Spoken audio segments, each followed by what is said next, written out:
Sir உங்களுடைய மூவிஸோட கவுண்ட்ல பாதி தான் ராமராஜன் சாரும் நடிச்சிருக்காங்க.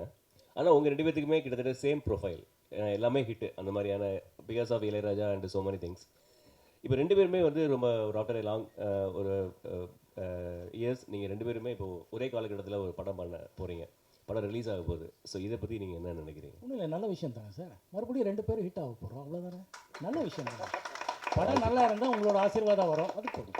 வாழ்த்துக்கள். தேங்க்யூ. அதவன், நீங்கள் நிறையா மிமிக்ரி பண்ணுறீங்க. அதவன் மோகன் சார் மாதிரி மிமிக்ரி பண்ணியிருக்கீங்களா சார்? மோகன் சார் மாதிரி மிமிக்ரி பண்ணியிருக்கீங்களா? இல்லை சார், நான் பண்ணதில்லை. அவர் ஆக்சுவலாக நான் வந்து அவர்கிட்ட பேசுறதுக்கு ஒரு வாய்ப்பு கிடைச்சிது அந்த ஷூட்டிங் ஸ்பாட்டில் ஒரு 1 ஹவர். அப்போ தான் வந்து ஃபஸ்ட் டைம் அவர்கிட்ட நிறையா பேசுகிறேன். மற்றபடி என்னென்னா, நான் தான் சொன்னேன் இல்லையா, அவருடைய பாடல்கள்னு கேட்டு இப்போ ரீசெண்டாக நான் யூஎஸில் இருந்தப்போ ஒரு மைக் ஒன்று பார்த்தேன். இந்த மைக்கை பார்த்தோன்னா உதயகத்தில் இப்படி வச்சுட்டு பாடுவார். அதுதான் ஞாபகம் வந்தது. அந்த மைக்கை வந்து நான் அடுத்த தடவை வாங்கி ஆகணும் அப்படின்னு. ஏன்னு கேட்டாங்க, அந்த கடைக்கார்ட்ட சொன்னேன், in my country there is one hero, you will hold a mic like this, it's a signature holding அப்படின்னு. ஸோ அந்தளவுக்கு எனக்கு வந்து அவரை பாட்டு ரசித்து அவருடைய நடிப்பு ரசிச்சிருக்கேன்.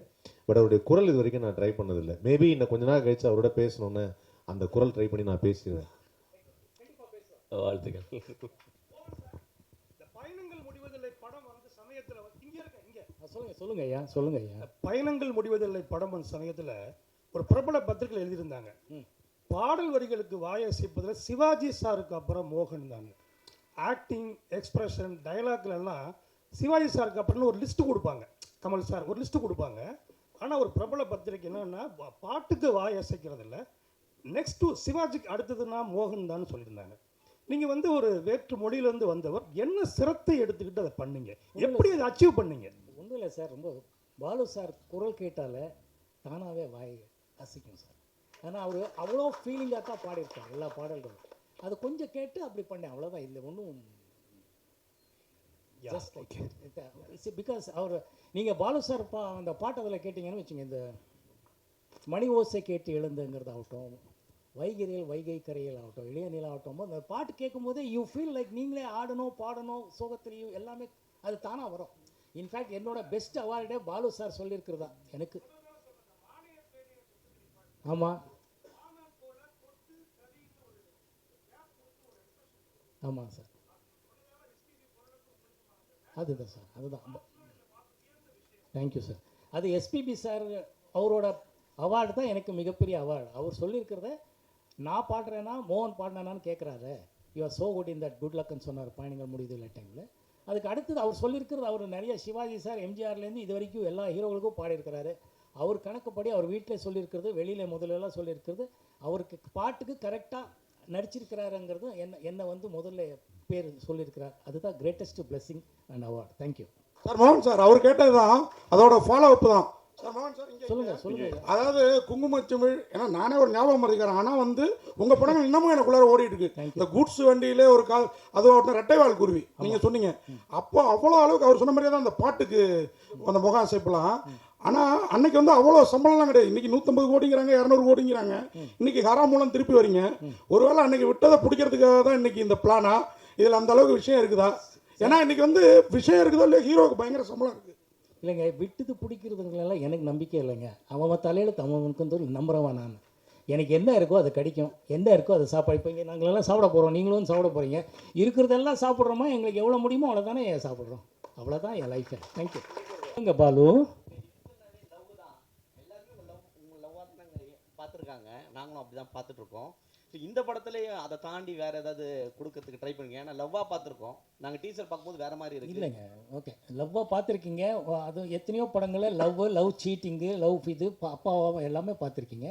இதில் வேறு கோணத்தில் என்னை பார்க்க முடியும். நீங்கள் அந்த ஃபேமிலி சென்டிமெண்ட், ஃபேமிலி விஷயங்கள் வரும்போது அந்த அந்த அந்த ஃபீலிங்குக்கு கொண்டு வந்திருக்காரு டைரக்டர். பட் அதர்வைஸ் டெஃபினட்டாக வேறு ஆங்கிள் ஆஃப் திங்கிங் தான் இது. அண்டு நல்லா பண்ண வச்சுருக்கிறாரு.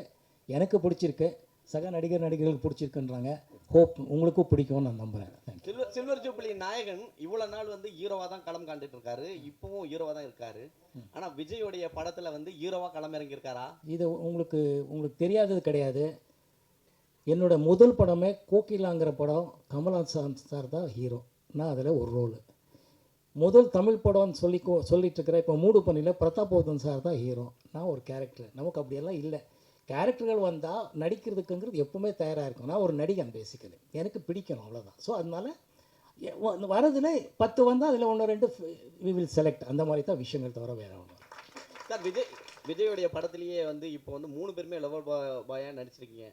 ஆக்சுவலாக பிரசன்ட் சாரும் லவ் போர்ஷனு, விஜய் சாரும் லவ் மூவியா வந்து கதை சொன்னாரா? இல்ல கேக்குறோம்ல. இல்ல கதை நடிச்சிருக்கீங்களா? அதான் கேட்க வரேன். நீங்க நடிச்சிருக்கீங்கன்னு சொன்னீங்க. லவர் பாயா நடிக்கல அவங்க. அவர் படம் ஃபுல்லா லவ் பாயா தான் நடிச்சிருக்காரு மோகன் சார். இல்ல இல்ல எந்த படம் பண்ணலையா சார் லவ் பாயா? ஏங்க இப்போவா? இல்ல தொடர்ந்து நீங்க பண்ண படங்கள்லாம் வாங்க தனியாக பேசிப்போம். ஏன்னா அவர் தொடர்ந்து படங்கள் பற்றி நான் இப்போ பேச முடியுமா? எல்லாருக்கும் டின்னர் டைம் இல்லை. இல்ல இதுலயும் 3 பேர் அதே மாதிரி வந்திருக்கீங்க லவ் பாயா, அதனால கேட்குறேன். இதில் யாருக்குமே பிரச்சனை இல்லையே. இப்போ இதில் என்ன பிரச்சனைன்னு எனக்கு புரியல. லவர் பாயா இருக்கிறவன் எப்போவுமே லவர் பாயா இருக்க முடியுமா? ஒன்று எல்லாருக்கும் கதைக்கு ஏற்ற தானுங்க கேரக்டர்ஸு. ஸோ அதில் வித்தியாசமாக கிடைக்கும்போது தான் அதில் வந்து பெர்ஃபார்ம் பண்ணுறதுக்கு ஒரு ஸ்கோப் இருக்கும். அதை டைரக்டர் கரெக்டாக யூஸ் பண்ணால் சந்தோஷம் தானே. இந்த டீசர் பாத்தீங்களா நீங்க?